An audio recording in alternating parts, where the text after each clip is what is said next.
Hey everyone, how you doing? If you are new here, I'm Nicol Concilio and welcome to the video.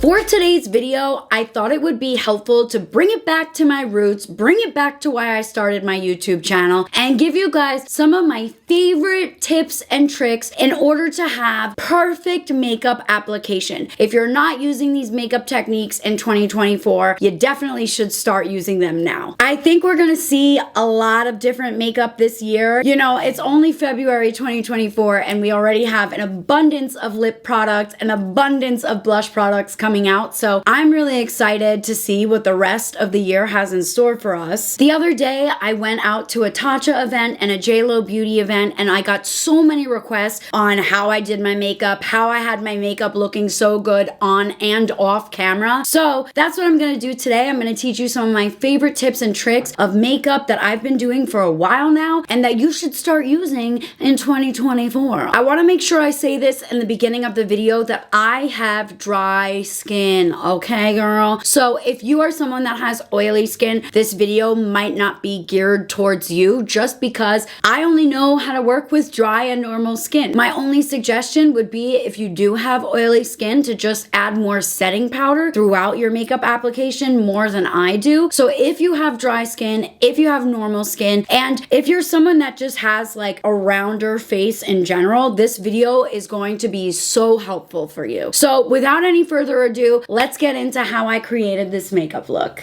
Oof, girl, this hair is wild today, all right? Let's just push her behind the ears. Just get behind there. I think the first step when it comes to having flawless makeup in general is always making sure that your skin, honey, that she's prepped. She's ready to go and she's ready to have makeup on top of it. You know, back in the day, I used to use primers all the time, but now I really am just reaching for skincare as a primer. And I think that that's like been the biggest change for me with my makeup. Just like the way that it wears, the way that it looks, the way that it blends, the way that it, you know? I'm gonna use the same combination that I did in my last video. I'm taking the Tower 28 SOS moisturizer, just a little bit, and I'm going to add the Tarte bronzing drops. Now, if you missed my last video, I mentioned that these are a bit more full coverage compared to the Drunk Elephant ones. I think making sure that your skin is even underneath your foundation is a major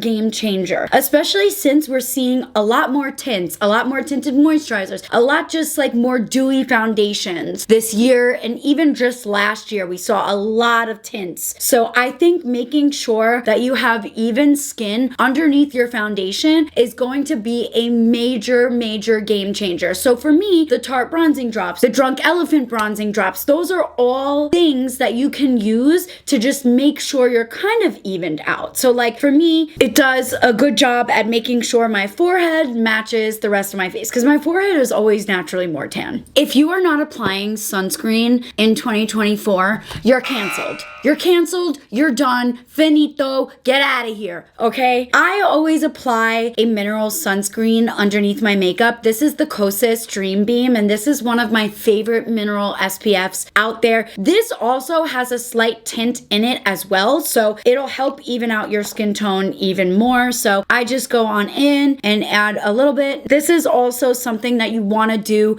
over your moisturizer. You don't want to do it underneath. Now, with that being said, we have a decent amount of products on our skin. What I like to do is kind of just let the skin breathe for about 5-10 minutes. The longer you can let it breathe, the better. And if you're kind of in a rush, if you have a portable fan, if you have a mirror, you could just fan your face a little bit and speed up the drying time. I always do my brows first when it comes to makeup. I've been doing this since like 2015. I don't know. I just need my brows done so that way I can map out the rest of my face. You know, you can't teach an old dog new tricks, all right? So for me, in 2024, I feel like we are seeing a bit more of a structured brow. However, I'm always gonna love a laminated look. You know, I have curly brows. That's just what works the best for me. I'm gonna take the Precisely My Brow detailer, and basically what I'm gonna be doing is applying applying more structure underneath the brow and keeping the top more fluffy, not really filling it in. So that way you kind of get a mixture of both worlds. Like you have a little bit more of that structured brow, but you also have some of that laminated, you know, fluffy brow trend. I basically only use this pencil underneath my brows, like this underneath part. And even when I do it, it's not perfect. It's not anything that's like crazy, wild, structured. It's not a pomade look or anything like that. But I've always said brows are sisters, not twins. So I kind of like a more messy looking brow. And if you do mess up, like let's say you're not really sure where to start your brow, you're not really sure, you know, if you drew too dark with your brows, all you need to do is just take your finger and lightly tap and it'll blend so easily. I'm using the Precisely My Brow Detailer, and a good rule of thumb is if you don't know where your brows should start, lay your pencil right at the tip of your nose and draw a little line, and that's basically where your brows should start. If you are not using a brow gel in 2024, what are you even doing? Well, you probably have straight eyebrows if you're not using a brow gel, but you guys know how much I love this Rare Beauty brow gel and it's absolutely phenomenal. So what I like to do is, you can see the under part is Sculpt. Now this product does distribute a lot at once, so where I like to put it is just mainly at the end of my brow, and then whatever is left I'll just kind of comb throughout. You can even just see already, like, it's got texture to the brow, it's got oomph, it's got some oomph if you know what I mean.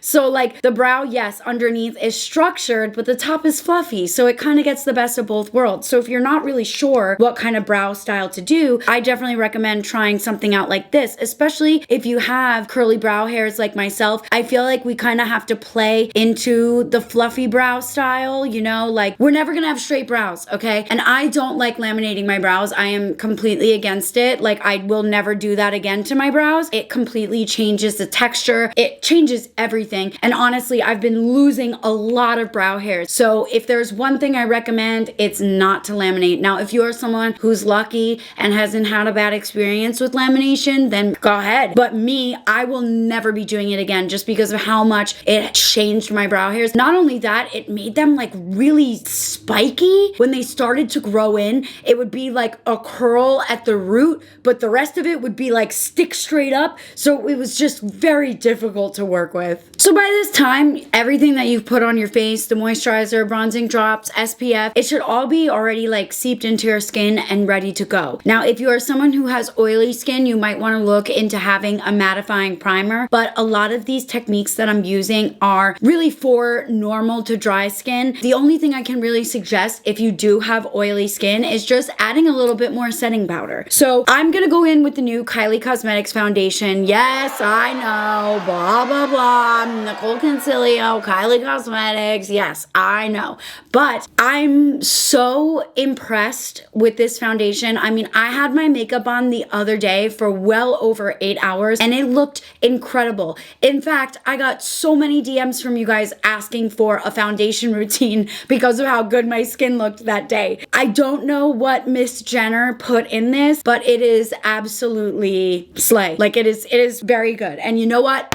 I'm standing my truth, god damn it. This is a good foundation. So everybody fuck off. I have the shade 3.5W. Now it is a little bit darker than I should be using. Like this would be more like my springtime shade, but it's okay because I'm gonna lighten it up with my concealer and all of that. So one of my biggest suggestions in 2024 is always applying your foundation first with your fingers. Now, I know, I hate it. I hate getting messy. I hate touching foundation. I don't like it. However, I just feel like this is the best way to get your foundation in the target areas that you need the most coverage. So like over here, I have this blue vein. I don't know if you guys can see it, but putting it down in those areas where like, okay, yeah, I know I'm gonna need coverage here. I know I get a little bit red around my cheeks, my nose. So always applying your foundation with your hands first, like dotting it, is gonna be really great because it's gonna make sure that everything is evenly distributed and not just caked in one area. Now, I used to be strictly just a sponge girly pop, but lately I've been using brushes.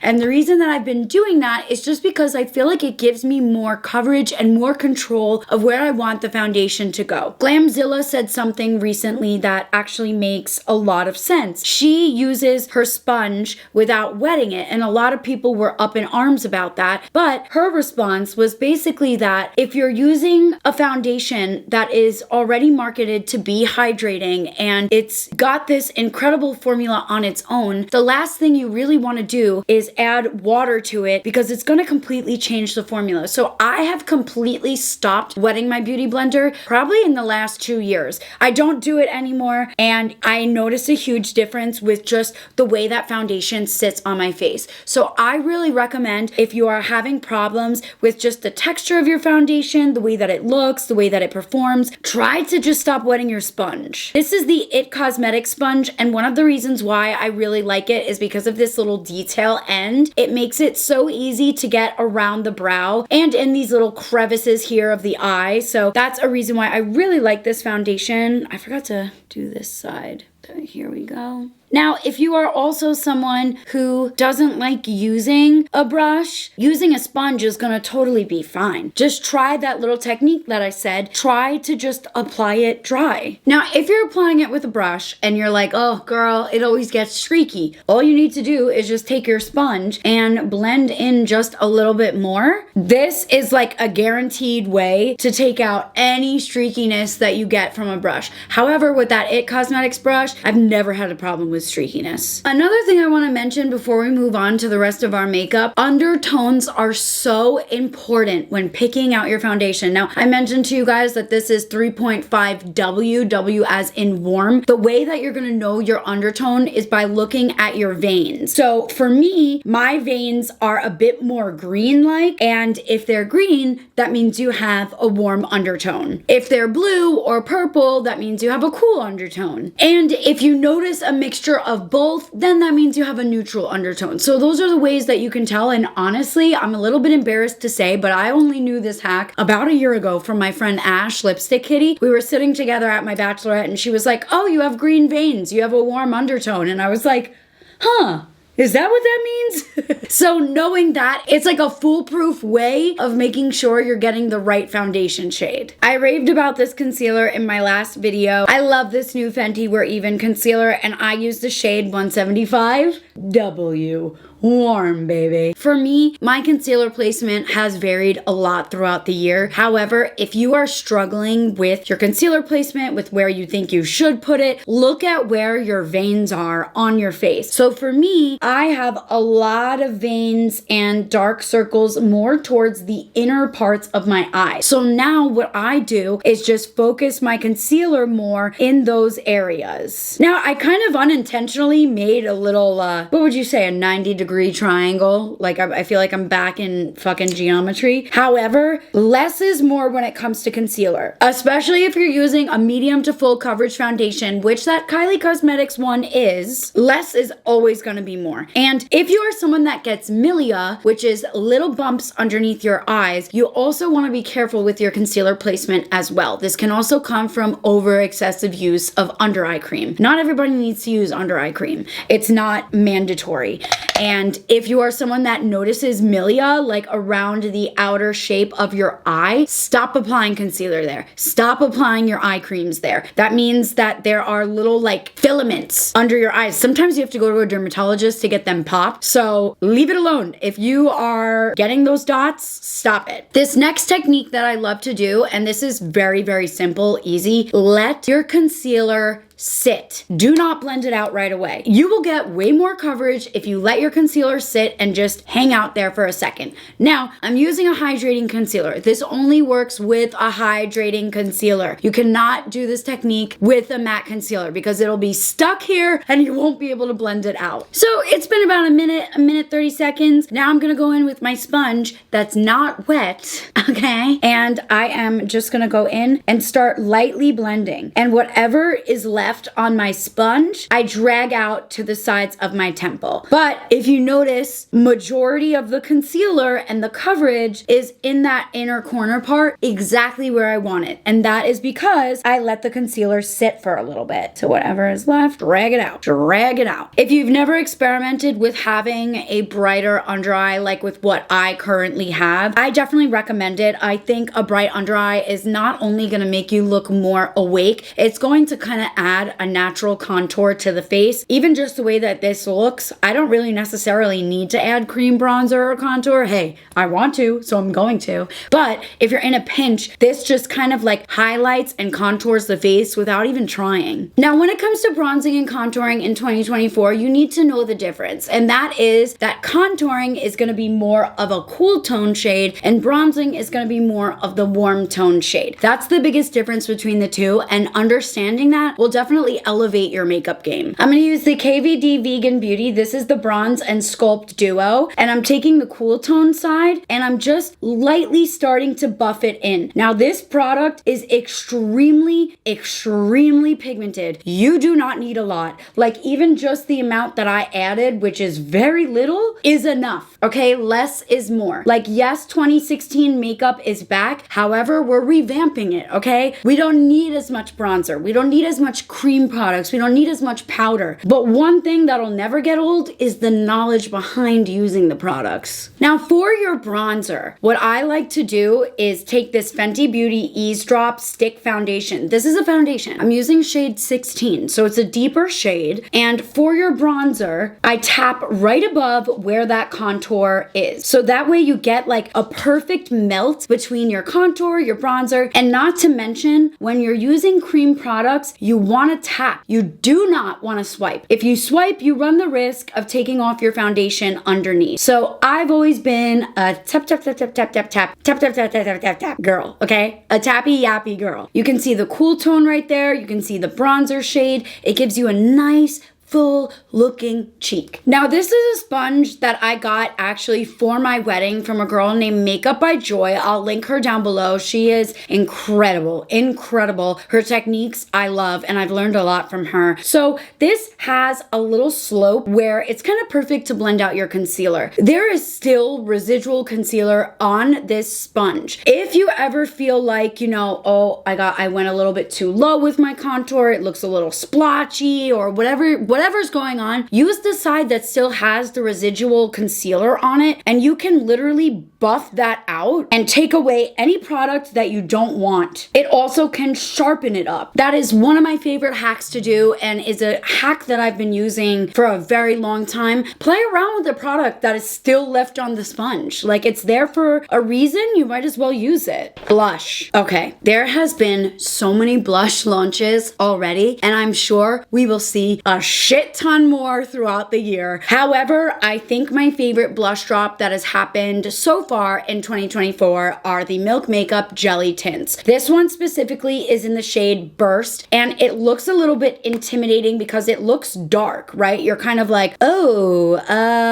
is that gonna work for me? Or is that how dark it actually is? And the key to applying this like jelly-like texture, first of all, don't eat it. I want to so bad. I want it to squish in between my teeth so bad. Okay, the intrusive thoughts are real on this one. However, what I like to do is just take this Hourglass Cosmetics brush and I'll tap the top of it, and then I'll just start tapping it on the face. At first, you're kind of like, okay, the blush, where is it? You know, it's not there. I'm purposely building it up so that way I don't apply too much. I'm even wiping some of it off on the back of my hand because you can always add more makeup. It's a lot more difficult to take makeup away. And where I have been applying my blush lately is a little bit higher up on my cheeks because I do have more of this like round moon shape kind of face. I mean, it's not like super round, but I would say my face shape is more round than it is any other shape. It's not heart shape, it's not square. So to just make my face look more structured and less round, I've been applying the blush a little bit higher up on my cheekbones, almost almost where like my highlighter would go. Just build it up to as much as you want. And are you ready for my other hack? Take your sponge, the side with concealer, and blend it effortlessly into the blush. That way there's not a harsh line. Look at how nice that melts into the skin. Woo!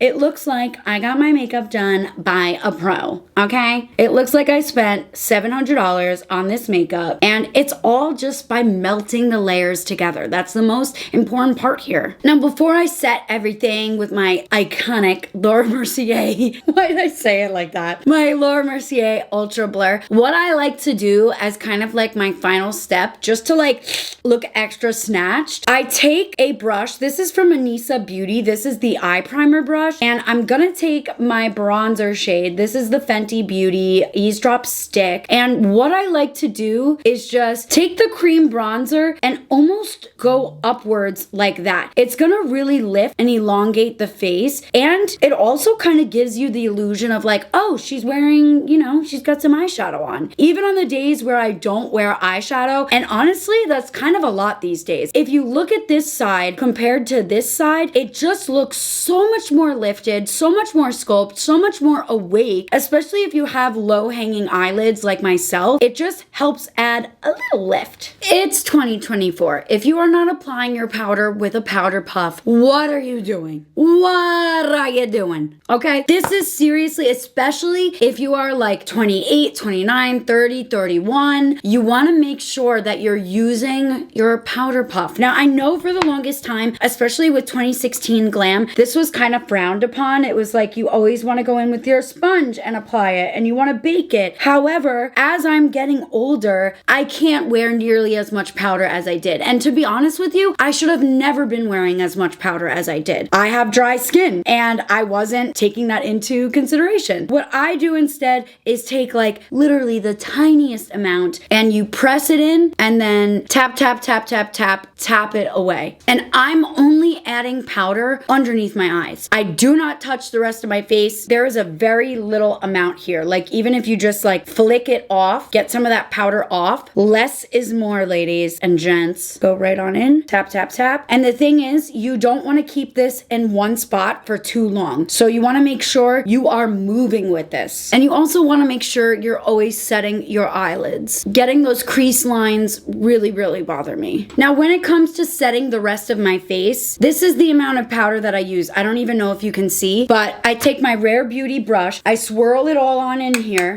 tap it off. There's barely anything on this brush. Like seriously, you wouldn't even know that there's powder in there. And I just go in and I lightly tap everything. Well, not lightly, girl. I beat this face. But you know what I mean. I just go in with the light amount of powder. That is it. If you are someone that has mature skin, you know, you're in the age range that I mentioned, less is more when it comes to powder. Now, if you have oily skin, that's a different scenario. You guys will probably have to use a decent amount of powder. But for my normal to dry skin gals and guys out there, you gotta use less. You just have to. You gotta get used to it. Now, because I have dry skin, a lot of the times blush color will disappear very quickly on me. So I always set my blush with powder as well. And if you do have dry skin, if you have normal skin, basically what happens is your skin kind of like sucks the pigment in. If your skin is dry, it's gonna take any moisture or anything you have and kind of like, you know what I'm saying? I don't know like the technical term of that, but at least that's what happens for me. So setting your cream blush with powder blush is a great way to ensure that it's gonna stay all day. Blush for me has become quickly the main focus of my makeup in general. I feel like I used to always really care a lot about eyeshadow and eyeliner, but now it's quickly become blush. And to me, I just love a really pretty girly pink blush. This one is from Haus. I use it all the time. It's in the shade Dragon Fruit Days. And basically what I do again is I just tap it on, tap your powders, tap your creams. Stop the swiping. Stop the swiping. Say swiper, no swiping. Sometimes, you know, it's easy. It's a force of habit to do that. And if you're on the go, it's like quick to do that. But tap, tap, tap. I'm telling you right now, it's the best thing you could do for your makeup routine. Get a little bit on the apples of the cheeks, but not anything too crazy because I want there to be be like a gradient. For this video and for the sake of time, I'm gonna skip over eyes completely because I feel like that should be a separate video on its own. I really wanna just have more time to sit down and really explain stuff thoroughly for you guys. So I'm gonna just pop on some of my favorite mascara, which is the Fan Fest from Benefit, and let's curl my lashes. I'm using the Tower 28 curler. One time I was attending an ex-boyfriend's graduation in Boston, and I was getting ready with his sister. She actually was one of the girly pops that got me into makeup. I really had a great relationship with her. I was almost more sad to like lose her as a friend when we broke up rather than the guy. You know, it is what it is. But I was curling my lashes and I had on wedges. It was the year of wedges. I was walking towards the mirror to see better and my ankle rolled and I ripped out every single one of my lashes. It was the most painful experience. I've broken bones. I've broken ribs. I have tattoos all over the place. That was the most painful shit I've ever experienced, okay? Besides having E. coli. E. coli was insane. So the cool thing about this mascara is that it is the perfect amount of lengthening and also fullness that I specifically look for when it comes to mascaras. Like I said, Benefit knows their brows and Benefit knows their mascaras. I have tried a shit ton of other brands when it comes to brows, and besides Rare Beauty, that brow gel I will go to the grave with, but I always go back to my Benefit and I always go back for mascaras. Now, I know we all loved shiny highlighter to the gods, okay, that you could see from Mars, but I feel like, especially in 2024, using something that's dewy and clear is kind of the way to go. I don't like having a shit ton of highlighter on my face. I just think it looks super unnatural, and honestly, like, I cringe when I look back at photos of myself with that highlight. God, I was like, what the hell was I doing? So using a product like this from Tower 28 that's literally just a clear gel is a great way to add dimension to the face and highlight to the high points of the face without having like a shimmery blob of a mess on your skin. And I also feel like this will work pretty well for textured skin or oily skin because it's one of those things where you can apply it on top of powder. You can apply it and it not be like super oily or sticky. It kind of just hangs out there and it looks good. It looks really good and it looks natural. So that's kind of what I suggest for 2024 makeup. And like, if you are someone that misses highlighter, likes having something accentuating the face, but also doesn't want to have just like a sparkly shimmer mess on your face, this to me is beautiful. It's giving glowy, healthy skin, and I love that. This last step is for lips. This is Makeup by Mario's technique. This is called the lip flip overlining technique. Gone are the days where we make McDonald's arches on our top lips, okay? Though we don't know her anymore. My lips don't have any filler left in them. Yes, they're tattooed. That definitely helps with the volume. However, who doesn't like having a full lip? Who doesn't like overlining their lips? It's like one of the best things in the world to do, and it makes it boost your confidence. You know what I'm saying? So what I do is I make like a U shape, like a shape like this, like a rainbow, okay? And what I do is right where my Cupid's bow is, that is where I overline. That is the only place I overline. And I make this U shape. I fill it on in. By the way, I'm using the Makeup Forever Artist pencils. This is in the shade Anywhere Caffeine, which, pro tip, is Hailey Bieber's favorite lip liner. I follow the rest of my natural lip. So it gives the lip flip technique, which if you don't know what lip flip is, it's basically when you get Botox injected a little bit into your lip and it naturally flips up. So it gives you that lip flip technique without having like crazy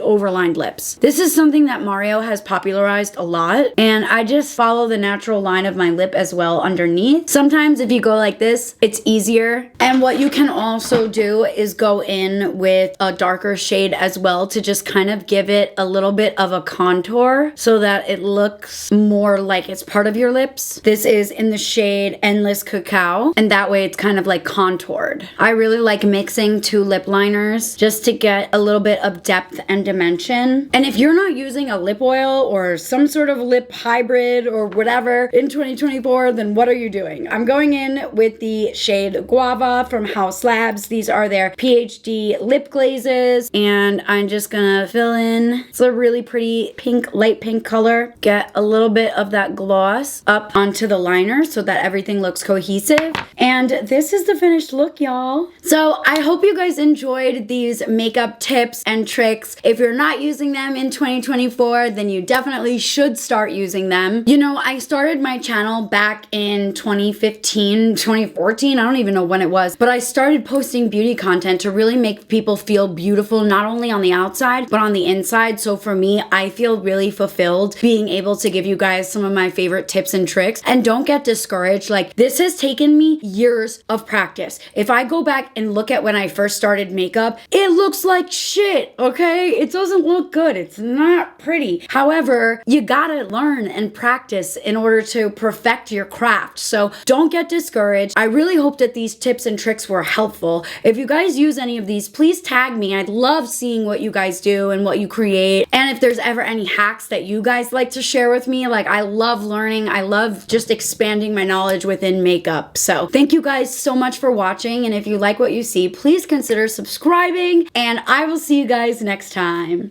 Bye. Oh my God, she posted 2 videos in February? Who is she? All right, bye.